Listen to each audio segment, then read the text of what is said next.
Hi guys, I'm Shmee. Hello to you and welcome back to the channel where today you join me at the Circuit of the Americas to fully discover the new Mercedes-AMG GT 4-door. It's the latest member of their family, and today we're going to go into a lot of detail to check out this car inside and out, to go out for a drive on the roads, and also to experience it here on the Formula One track. So let's get started with the latest model from AMG.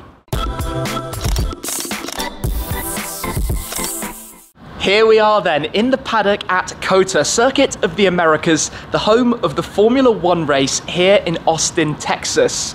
Now it's hosted to date 6 Grand Prix, and 5 of them have been won by Lewis Hamilton, driving of course in the Mercedes-AMG Petronas Formula One car. Now they're saying that the new GT 4-door is race inspired, and later on I'm going to get an opportunity to experience this car driving in anger out on this track. You might even hear some of the cars blasting around in the background because we're here inside the circuit. But before we get there, let's take a walk around to introduce it to you, to talk about how this fits into the lineup. So it is now the 3rd model to come directly from Mercedes-AMG, developed in a Falterback by the team in-house.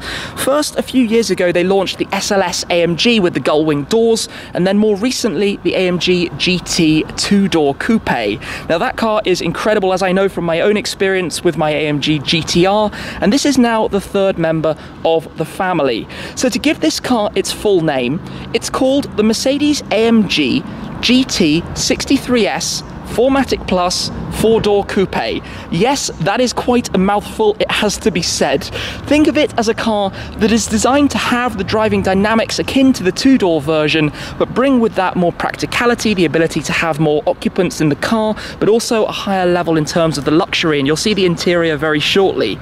From the front, I think it looks menacing. The way it leans over aggressively at the nose, the Panamericana front grille, and particularly in this colour. It's called Selenite Grey Magno. It's almost satin black, Magno being Mercedes' term for satin paintwork. And then it comes round via the additional doors, swooping down towards the rear. So it's quite a long, quite a large car. And in fact, it comes in at 2,045 kilos for this, the 63S, which is the top of the line model. You have the 63S at the top, the 63 beneath that, then the 53, and then the 43. 4 different variations from AMG. The name 4MATIC Plus is of course because it has 4-wheel drive, akin to the E-Class, the E63S, on which it's based. It also has the ability to go into drift mode, where you can send all of that power to the back and have a pretty amusing time while you're at it. Now the 63S has the 4-litre biturbo V8. In this car you have 639 horsepower and 900 newton meters of torque. Now those numbers are ridiculous. Let's have a quick look now at the interior, but just a glance because we'll come back to this in more detail later on. But before I even open the door, you will notice we are alerted here to the fact that you can take your mobile phone, connect it to the car, and using NFC you could literally unlock it and open up the doors. That's a pretty cool piece of technology. Then as we do take a look in here, you will see the AMG Dynamic option that this car is fitted with. You have Dynamic, which is Mercedes' own lightweight material. You've also got some leather, the yellow contrast, we've got satin carbon fibre. This car has a phenomenal Burmester sound system. On the inside we've got the AMG performance seats. Now those are very, very firm, but they do offer you good side support. But one thing I do quite like about the GT 4-door is that it introduces this new central console with a different way of interacting. You have these buttons which illuminate, still maintaining that V shape, so you'll see the V8 quite literally the same configuration as the engine to represent what we've got up front. We also have the new touch response controls on the AMG performance steering wheel, also finished in Dynamica, and then behind that you have the lovely dual digital displays which show you a whole host of information. So up front it is very, very feature rich. Let's come and have a quick look in the back, where you might be concerned about the available space, but that front seat is in my driving position. You'll notice there is plenty of legroom available, and even with the sloping roofline you don't lose too much by way of headroom, but I'll explore that in more detail later on as well. Then to come round to the back, of course by having this shape it introduces a larger boot. So we can open this up and you will see the amount of space that is available back here. You've also got the 40-20-40 folding seats. Now that is actually an option, but it gives you the ability to through load some pretty large pieces back there should you require. If we fold this back down, you'll see on the top there is also the spoiler right there, that obviously raises when you're driving the car at speed. Now this car has the optional lightweight wheels. It's running on the normal steel brakes. You can opt to have carbon ceramic should you prefer, but I think I should come round and jump in now just to fire this up and bring it into life. So let's do this and take a seat inside the GT 4-door, where we have the start button just here behind the steering wheel, and we can fire it up. That was a start in comfort mode, but we now have the control here on the right side of the steering wheel to go through comfort, sport, sport plus, race, or you can press it and jump to your individual configuration, or go the other way to the left to go into slippery mode for bad weather. So you have that ability very easily available on the steering wheel, and then on the left hand side you have the controls that you can actually adjust for different settings. So we've got exhaust set at the moment, but you could change it to manual, to the auto stop start, to the spoiler, to the traction control, and then turn it on and off. So exhaust open, go through the different suspension settings there with the AMG ride control, and of course if we do put it back into race, we get this very sharp AMG V8 noise that we're familiar with. The systems in here are all wonderful. We've got the fragrance dispenser there in the glove box. We've got the automatic or the controlled memory seats. We've got the seat heating. We actually have the ability from the left side to control the right seat, which I think is kind of fun. But it's probably about time to take this car out on the road to see what it's like, to truly discover it in a normal environment before we come back later on to push on hard on the racetrack. I've ventured back to the other side of Austin to come and find some twisty roads to drive on. Then we'll have the highways back to COTA to experience the more general driving environment before it will be track time. So the first thing to talk about is the gearbox that we have in this car and how it differs from the other models in the AMG lineup. So in here we've got the 9-speed AMG Speed Shift, a 9-speed automatic gearbox. Now in the 2-door coupe you have the 7-speed dual clutch, and the main reason for the difference is simply how much torque you have in this car. So in the AMG GTR, for example, you have 585 horsepower with 700 newton meters of torque.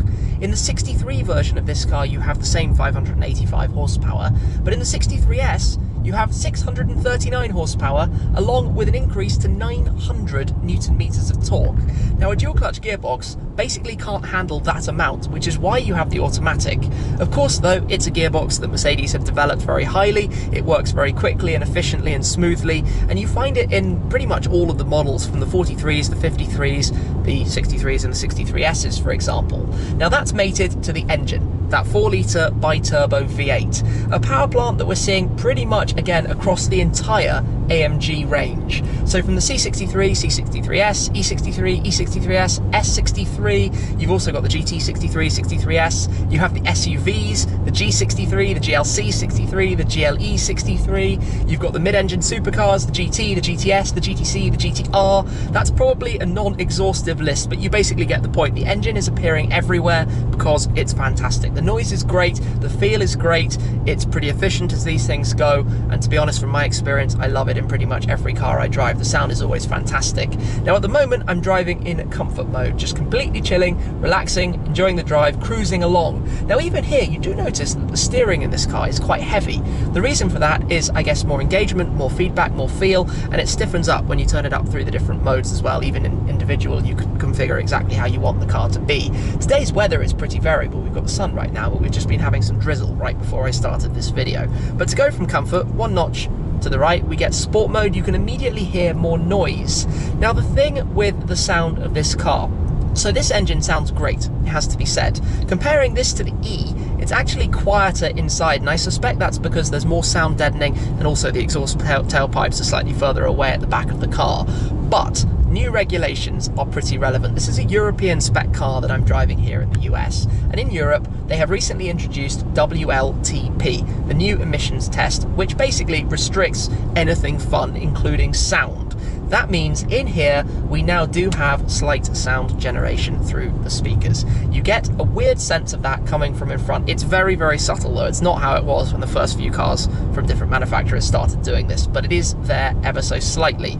If you do go further up, you can get a little bit louder. Obviously the gearbox will drop and hold a slightly lower gear, or you can press the dedicated button in the center and go manual, where you can downshift it and start to get those noises with the pops and crackles that come out of the back of the car. We'll come to a standstill in a second, so we just enjoy some nice downshifts. Drop it down into first.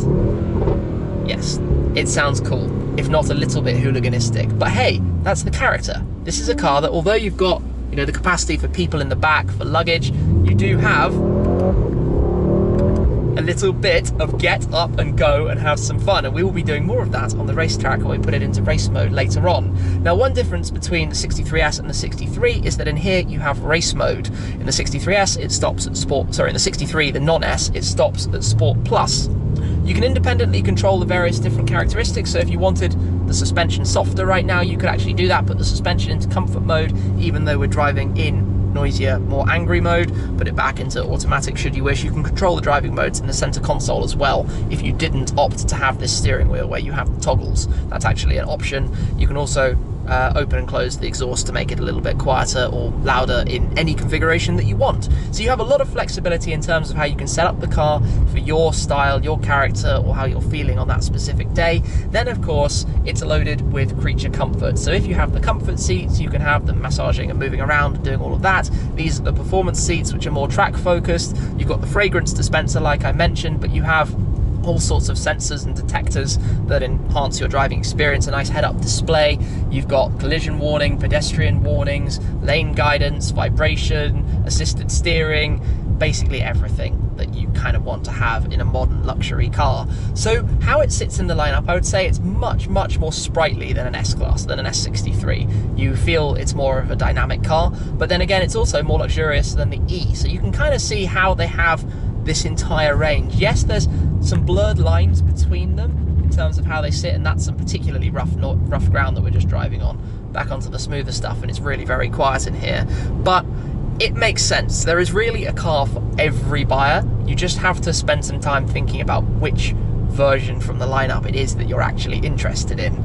Anyway, driving like this, it's been pretty nice and enjoyable, to be honest. I do find these seats very firm. I've talked about that when I've driven other AMG models. The performance seats are really solid on the backrest, and if, like me, you have a sore back, that might not be the right option. I love the bucket seats though that you find in the GTR, but I don't think you can necessarily get those in this car. That wouldn't make too much sense. But driving like this, all has gone pretty well. All is very, I guess, as to be expected, the luxury end of a Mercedes-Benz offering, a Mercedes-AMG offering, and can't really complain, to be honest. There is one really peculiar thing that I have noticed with this car, which is relevant when you come to a stop and a complete standstill. It shakes and vibrates. There's kind of this swaying resonance, which I've not really experienced before, but is kind of irritating. And I don't know if that's in every car, but it's definitely something I'm experiencing right now in this one, which when combined with the firm seats is really quite noticeable.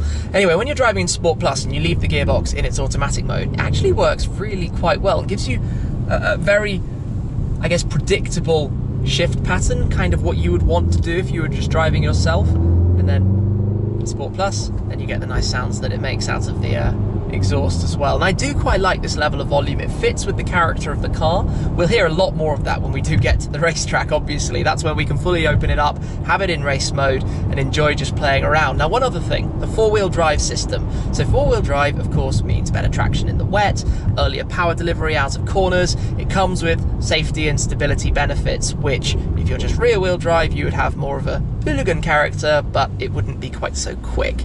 You know, you get off the line, I think 0 to 60 miles per hour in this car, 62 miles per hour, 100 kilometers per hour, is 3.2 seconds. The 63 will do it in 3.4 seconds. That is really very fast. Anyway, let's just accelerate away for a moment as we head out towards the highway. Get some more of that going on. In fact, I'm going to drop the gear manually. It will revert back to automatic if you just pull the paddles to engage manual. Second gear. Yeah, that's pretty good, isn't it? It's just a nice sound all around. So, here we are, cruising mode. Let's put it back into comfort, which we can do using the toggle in the center console. Comfort mode, completely full relax. We want to be automatic on the gear shifts, we are, and let's use the automatic cruise control. Engage that to the speed limit right now, there we go. You can jump it up and down in 5 mile per hour increments. We've got the automated steering, so if you remove your hands from the wheel, the car will kind of guide itself and follow the lanes naturally for a period of time before it reverts, because European spec car. Of course, the radar sensor, if we came up behind a car in front, would slow us down to match, and you can indicate as well, and then the car will just move over to the adjacent lane or however it's set up, completely automatically. We've also got auto lights, auto wipers. In fact, we've got the very intelligent, clever lights, the multi-beam LEDs. We can see those from the outside as well. And everything like this just becomes gentle cruiser. It's alerting me to put my hands back on the wheel. The sensors then detect that you're back and holding onto it. The head-up display, very decent, lots of information. Could be slightly higher resolution, but we can see a lot of things going on there. Navigation instructions, controls, cruise control information, the current live speed limit. You can change these displays. I'll show you that later on. The different types of display you can have, the different interfaces and skins. But all from this point of view is just a gentle, relaxed car to be in. You can adjust your seat in many ways. You've got good storage buckets around, cup holders in the center, decent armrest. Perhaps it's a little bit awkward to reach the gear selector. You don't need to do that when you're driving, but it is, you know, you do have to push your arm back with the seats to actually reach that. Visibility, generally decent. Door mirrors give a good view. Rear view mirror, the rear window itself is quite narrow because of the coupe style roofline, which means you don't see that much out the back. And of course, it's a very long way away, so you have those concerns as well, just because the car is quite frankly vast. But then you've got the 360 cameras and parking assist to help you actually park it should you need to. So we will cruise back towards COTA, have a look around some of the design elements on the exterior and talk about the engine a little bit more before heading out onto the track to really push it. I'm back inside the circuit grounds then, returning to the paddock, but while I'm still driving, let's touch on a couple of things that I haven't yet mentioned. So in comfort mode, we have cylinder deactivation, cutting down from 8 cylinders to use just 4 for the purposes of fuel efficiency and economy. We've also got AMG's ride control. So in the 43 and 53 versions of the car, you have the regular ride control. In the 63 and the 63S, you have the Ride Control Plus. That's the air suspension system, which gives you such a dynamic range from comfortable at one end to being more dynamic at the other, that we'll experience very, very shortly as we come down and I can see a lineup of the cars in front of me in the paddock now. We've also got a limited slip diff at the rear, which of course is the key to having a lot of fun. You can put the car into the drift mode, like I mentioned, two-wheel drive mode, and pure hooliganism can start from there. And we also have rear wheel steering, so I can give you a demonstration of this, as well as just coming to a stop for a moment where we should have stop start. Yep, the engine cuts on out.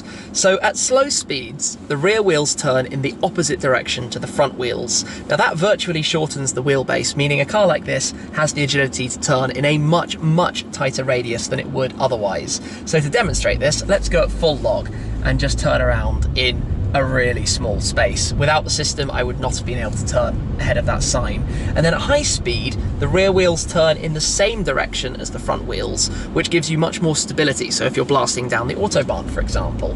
Anywho, we are now back in the paddock. So let's head over towards the other cars that are lined up here, just to take a quick glance at the 53s and 63s that form that line. But then I'll park just to talk around the outside of this before heading through to the pit lane for the next bit of fun. When it comes to the design of the car, of course, you have these 3 siblings based on the same platform: the E-Class, the CLS, and the GT 4-door. Now, being the AMG variant, of course, it's the most aggressive visually, but there is some crossover in terms of performance. So the E-Class goes right up from base models to the 63S. The CLS only goes up to a 53. That's the top spec you can get of that range, whereas the GT 4-door has some overlap, starting with the 43, also having a 53, and then the 63 and 63S on top, which they're saying won't ever come in the CLS lineup. Of course, that means you do only have that with the aggression to go with it. No bad thing if you ask me, especially when you take a look at this car in front of us. So the nose starts right here with that Panamericana front grille, narrow and wide, giving the front of the car so much presence. That was introduced on the 2-door with the AMG GTR's arrival. It's now found its way across the range to the C-Class, the GLC, you name it. The top spec AMG has the vertical slats of the Panamericana. Now the star in the center of the Mercedes-Benz logo also acts as the radar for the cruise control sensor, and it's flanked either side by the multi-beam LED headlights. At night, these have trick technology to blank out things in front of you. Adaptive, they do just about everything you could want them to do. Brilliant vision when you're driving in the dark.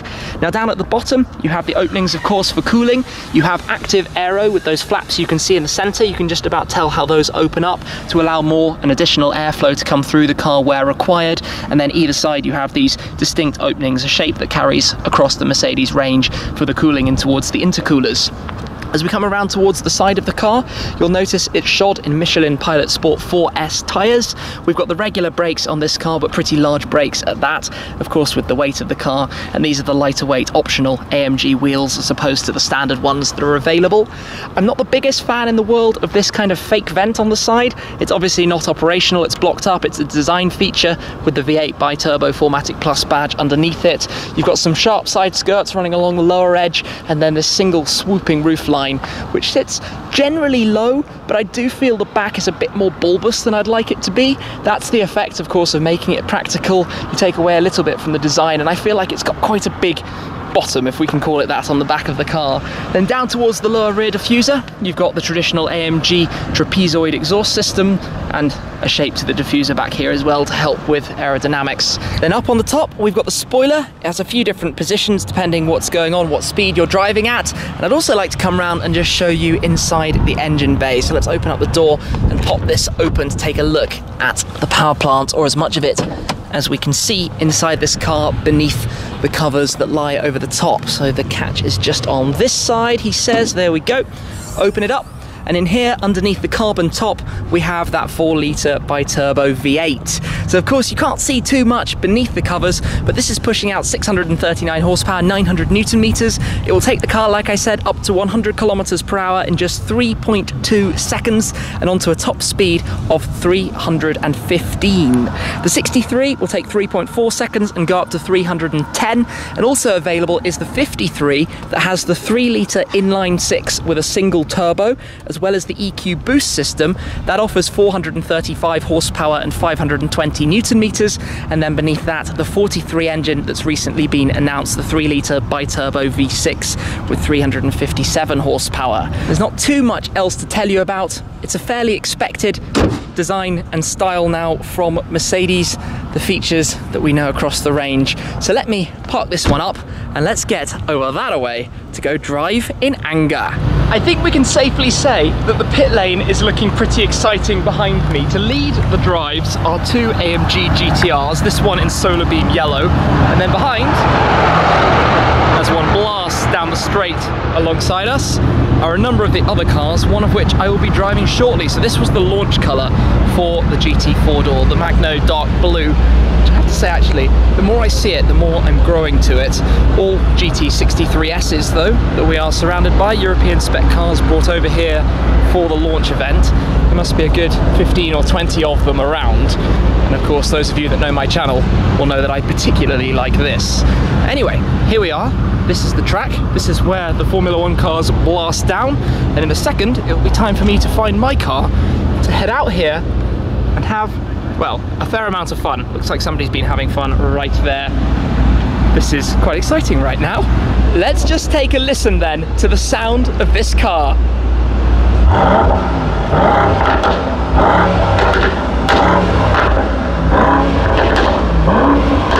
Those cracks are really, really loud. Sounds very, very good. Hey, we've got a mini rev war going on now. You can see the spoiler raised up. There are 4 positions for the rear wing, depending on the speed at which you're driving and what you're doing exactly. So it raises up all the way if you're accelerating through higher speeds, for example, to keep the rear planted. Then when you get to higher speeds, it actually softens back down slightly for the control and reducing the drag that you'd get up at that top end. So it's all active aero working in harmony with the opening vents that we saw at the front of the car. It's go time then. This is my car. We've got carbon ceramics on this one, obviously more appropriate. He says just while the others are passing. Sounds good, doesn't it? So let's jump in and get this drive started.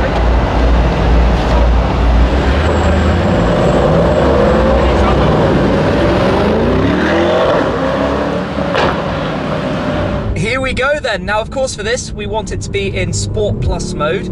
I'll keep it shifting automatically for the time being, maybe play around with it being in manual later on. I've got traction fully on. Remember, we have the 4MATIC Plus system. The exhaust is open, so time to engage the noise as we come up the hill towards T1 out of the pit lane. Now there are lots of very, very tight and twisty corners on this track, but you start to get that sound. It's so good. And the steering comes into its own when you're in a dynamic environment. It starts to feel more like the 2-door GT, giving you the feedback, the weighting that you want out of it.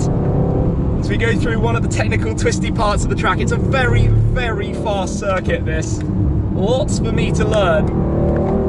So we fly around in this little parade of 63Ss behind the GTR. You can feel the balance, you can lean a lot on the outside of the car. The weight is of course there, that is not disguised. The gearbox is very responsive, it shifts down incredibly quickly and kind of on demand. I'm not having to feel like I'm stuck in a higher gear than I want to be. So we come out, put the foot down, hear all of that noise. Now I'm wearing a helmet, but I can still hear an awful lot of it as we come down towards the hairpin at the end here, up towards the top end of the rev range. Hard on the brakes. We haven't gone completely max braking yet, but get a good feel out of those. Now we've got the back straight, early on the power, no sense of slipping or lack of control. 160, 170, 180, 190, 200, 210. We've got some drizzle down the back here, 220, 230, 240. And I'll start feathering the brake now coming in towards the final corner. The sound is brilliant in here. Firm on the brakes into a tight corner. Now let's give it too much power. Yeah, there we go. Traction just slightly limiting and holding back the power from doing anything silly in that mode. You need to have the ESC into sport mode to be able to let yourself unwind and just toy around with it a little bit more. But you can lean on it and hold the grip through the corner. This 4MATIC system is fantastic for that. As we come into the final corner before it will open up down onto the main straight. Honestly, there is very little need to have the gearbox in manual. It's super responsive, very quick to react when you do press your foot down on the throttle pedal. 200-ish, 220 as we head up the hill towards T1 again. Firm on the brakes, like the car in front with its hazards flashing, and then we'll tuck it into this tight first corner. This is the one where you have to watch out to not run too wide on the exit. You can feel there the back starting to slide around, play a little bit with us as we carry a lot of speed through the off-cam that we've got here. It feels like a track car, not like a big family saloon car. I mean, I guess that's what they're going for with it. It's an Amg GT series model after all, but it lets you carry remarkable speed around the track here. Time then for the cool down lap. Whoa, what a feeling! I did not expect this car to be so dynamic. Honestly, I didn't think I'd be able to throw it around this much. On the road, it felt a little, I didn't quite gel with it. It felt a bit maybe too hardcore, maybe too crazy. But here on the racetrack, for a car with a back row of seats, it feels so natural. It feels like this is where it should be. Now for this last lap, I'm going to put the traction into sport mode with a press of the hotkey, as will the gear shift go into manual. It's great that you have such easy access to those on the steering wheel, ready and available without having to take your hands off the wheel to change any settings or adjust anything. And see if it becomes a little playful as we take on the last lap. It's drizzling a little, so I've got to watch out for the rain. Don't want to do anything too stupid. Start to get a feel for the back being willing to pop out. It directs a lot of power to the rear. Unlike the E63S where it brings power in more towards the front very quickly, this is very happy to let the back do that and be thrown around and have some fun with the stability and security of the four-wheel drive system. The front will pull you back through as it then sends the power back towards the front a little bit later on. I guess I'm going to be playing with this a little bit more, but right now, as we go around these corners, and just get to feel with this. Press the throttle pedal, the back goes out. Oh, into the red line. My bad, I'll hold my hands up to that one, but what an awesome amount of fun. We've also got the sport displays, which give us a lot of information on the main screen. The G-force sensor is up as well. But basically, this is pure entertainment in a very, very fun way.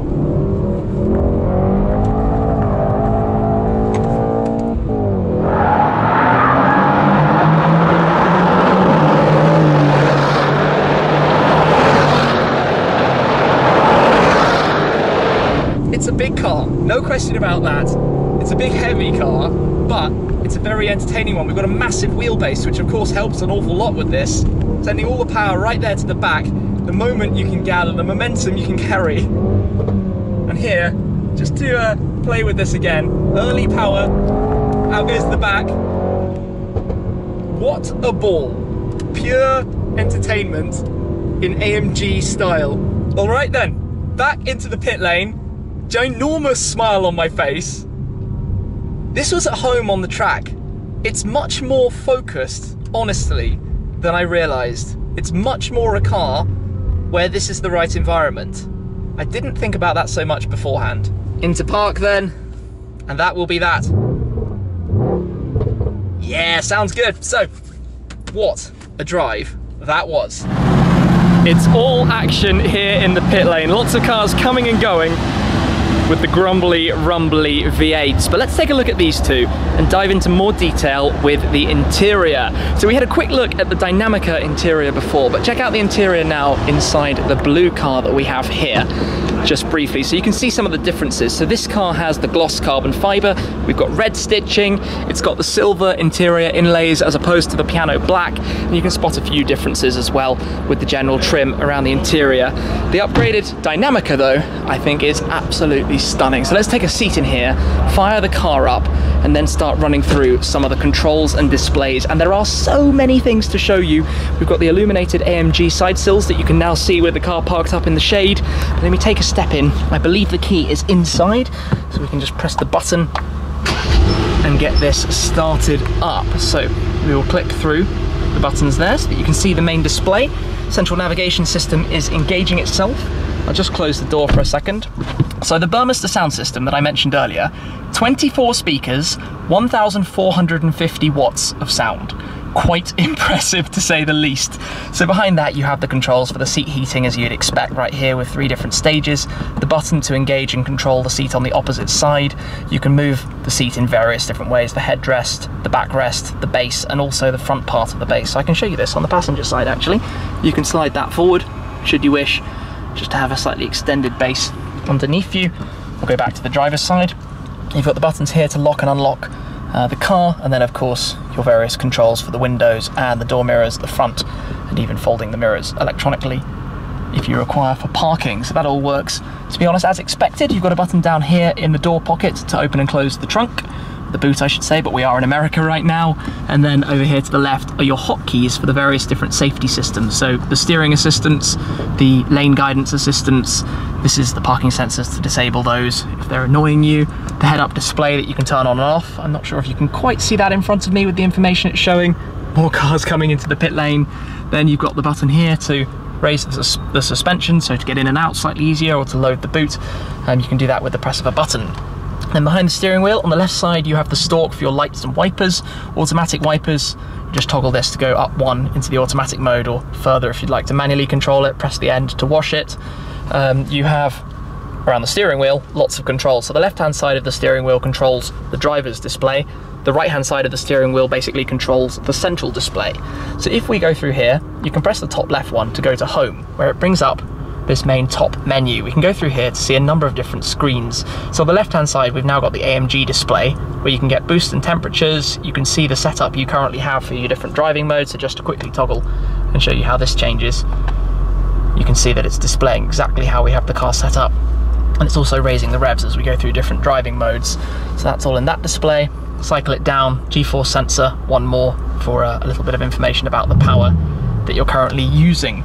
If we go back to home, you can go through trip information, all the usual things you'd expect to see about your range, your eco performance, should you wish. Navigation, you can pull up here. If you had the nav set, it gives you a little display of the navigation, your local area, radio, media, telephone, controls for the head-up display, and design, so you can change the display of the dashboard entirely. As you can see here, it completely shifts what we're looking at and the style of it. Let's actually try it in a different display just so you can see more of this as we cycle through the different menus. Back to home, and again in here you can control things and change. So now it'll bring up the navigation, for example, right in the middle, sandwiched between the speedometer and the rev counter. So this is a very, very nice display. It's well created. A lot of work has clearly gone into making it as absolutely best as possible, and you can really get that sense. You just look at all the detail, the way the different lines around the circle kind of go back into the distance, the colours, it's all nicely finished and displayed. So also on this side you have your cruise control and your speed limiter, so that button cycles between them. Here you have the ability to resume, cancel, to set. You can hear where it clicks a second time, that's to jump up 5 miles an hour at a time. And then on the right side you can control your distance to the vehicle in front or behind you. On the right hand side then, we have the main control for the central navigation system. So pressing home here literally takes us back to the main screen, which you can also control through the new system you have here in the center.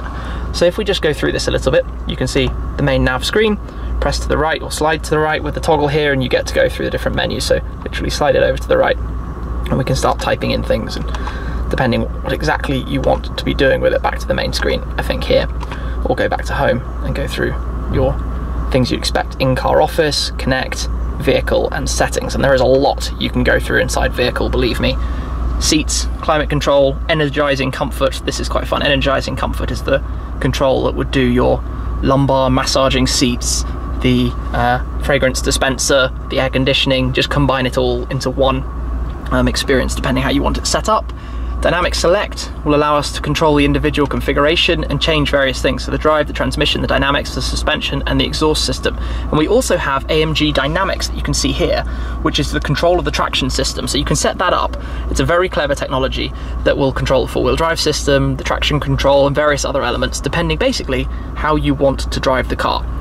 It's really quite trick, to be honest. Master if you're really ready to go all on out with that. So if we go back to the menu, track pace, your track telemetry and data, it will load up racetracks, performance lap times, information about how you're driving. Just takes a moment to load up here. Even with the drag race, if you'd like to record your 0 to 60s, that side of things too. So if we go back to home, you can see that that is pretty endless. And then here you have all your controls. And it's a very, very nice display. I think it looks so good. Even if you turn it off, by the way, you get the nice view of the IWC clock, which I think looks smart there in the center too. So just to continue from this, coming down, I've turned it back on, hence the AMG logo. You've got the vents in the middle. Now when you control the air conditioning, you will notice they light up. They literally go blue or red as you change the temperature to adjust. Really, really cool. Independent climate control for both sides of the vehicle, of course, and that's all controlled through here, the automatic air conditioning on, everything you'd expect.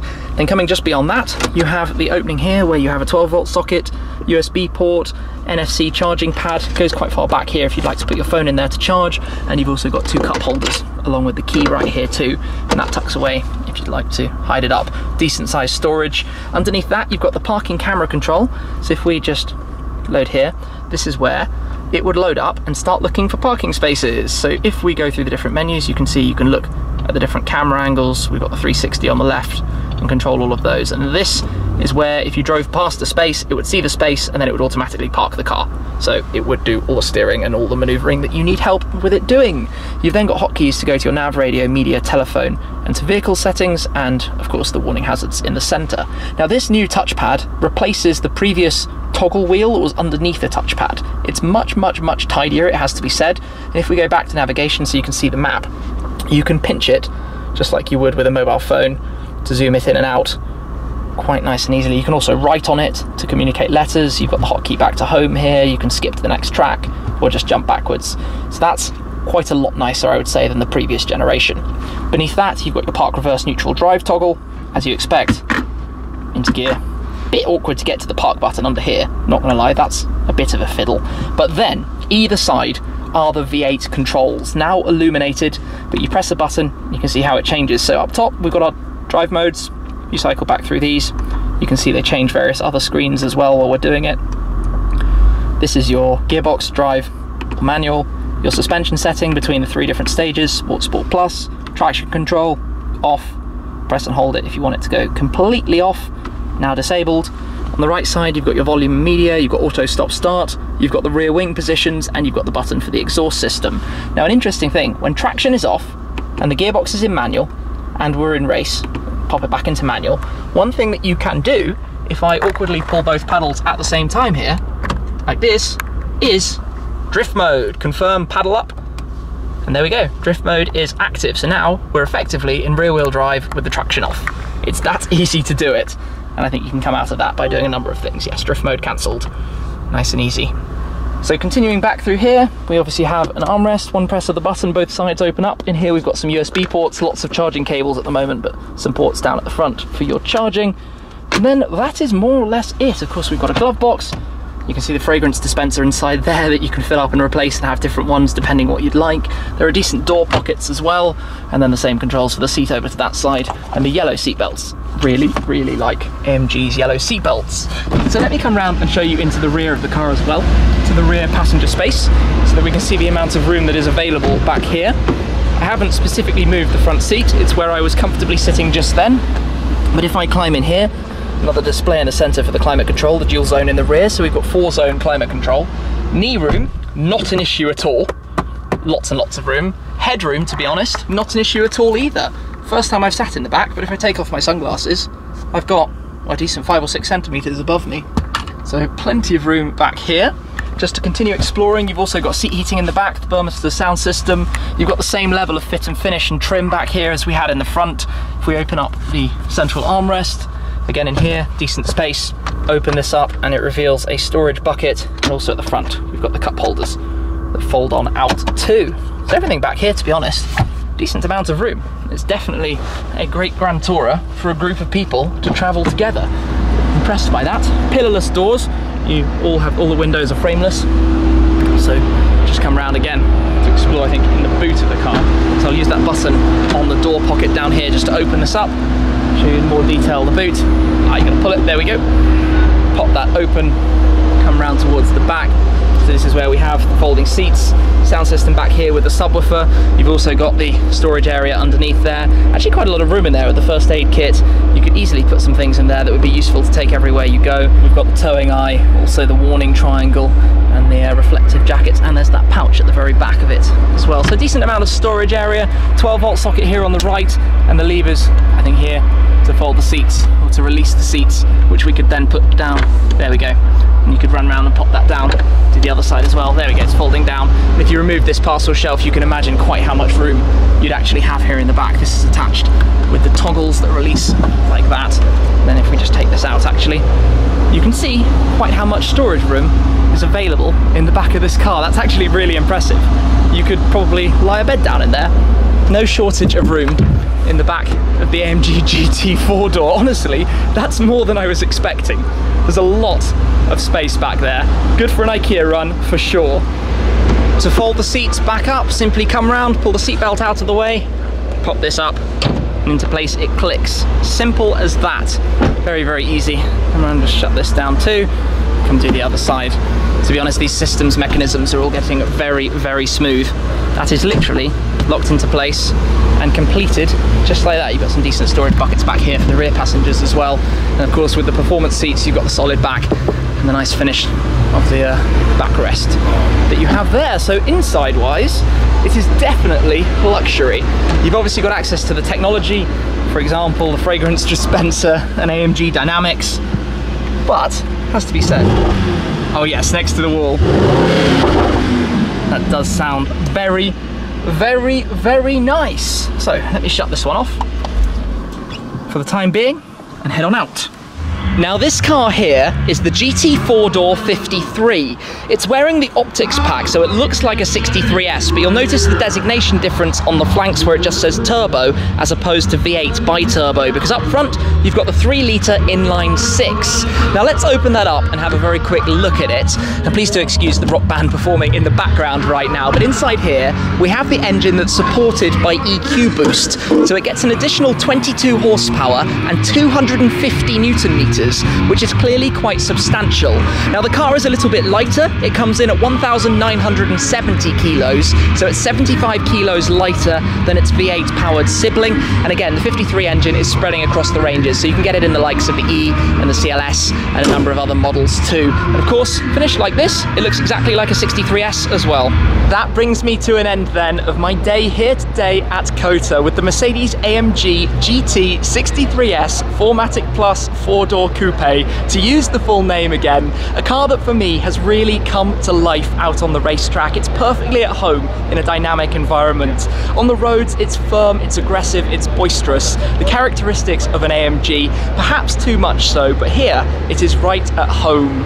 When it comes to the looks of the car, as I mentioned, for me, the rear doesn't quite tick the right boxes. The front, though, is aggressive and menacing, and exactly how it should be. I've always been a very big fan of the look of this, with that grille, with that stance, the way it leans forwards towards the front. The car sits low and aggressive and proud. And to be honest, I have had a fantastic time today experiencing it, enjoying the 4MATIC Plus system, well aware from my previous experience in the E63S of how it works when you do pop it into drift mode. So it's a big thanks from me to Mercedes-AMG for the opportunity to come here to the Circuit of the Americas to drive this car in anger. And I hope you've enjoyed this very full, in-depth look at it, inside out, all of the details. So thank you very much for your time. time. I hope you've enjoyed the video. That is it for now, guys. I'll see you again very soon. Cheers.